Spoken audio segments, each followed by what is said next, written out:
കലാപരമായ അയാളുടെ എക്സ്പ്രഷനെ വേറെ കലാപരമായി യാതൊരു ബോധമില്ലാത്തവരാണ് നിയന്ത്രിക്കുക. അതാണല്ലോ. അപ്പോൾ ഈ സിനിമയിൽ അവർ ബോധപൂർവം കട്ട് ചെയ്തെന്ന് പറയുന്ന സാധനങ്ങളൊക്കെ അത്ര പ്രശ്നമുള്ളതല്ല. നേരെ മറിച്ച് ഇത് മുമ്പോട്ട് വെക്കുന്ന ഒരു പൊളിറ്റിക്സ് ഉണ്ട്, ഒരു സമുദായ സൗഹാർദ്ദപരമായ ഒരു അന്തരീക്ഷം. ഒരു ക്രിസ്ത്യൻ പെൺകുട്ടിക്ക് ഒരു മുസ്ലിം യുവാവിൻ്റെ കൂടെ ജീവിക്കാം, അവനാണെങ്കിൽ പേര് മാറ്റാൻ തയ്യാറാണ്. നിങ്ങൾക്ക് അതാണോ പ്രശ്നം എന്ന് ചോദിക്കില്ലേ? പേരാണ് പ്രശ്നം. അപ്പോൾ അത് കുഴപ്പമില്ലാന്നാണ് ബിഷപ്പ് പറയുന്നത്. പേരൊന്നും മാറ്റണ്ട, അയാളെ കാറിലാണ് കൊണ്ടിരുന്നത്. ക്ലൈമാക്സ് അങ്ങനെയാണല്ലോ. മറ്റുള്ളവർക്ക് ലിബിലായി പോവുക.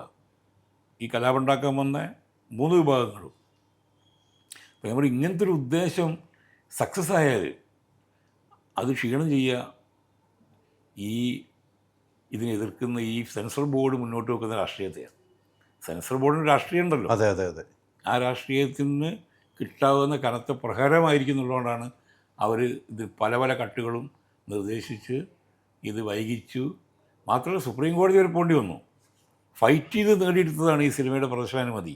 എനിക്ക് ആ അർത്ഥത്തിൽ ഇതിൽ നിർമ്മാതാവിനോടും സംവിധായകനോടൊക്കെ അളവറ്റ ആദരവാണുള്ളത്. കാരണം അവർ ഫൈറ്റ് ചെയ്തു ടിൽ ദ എൻഡ്.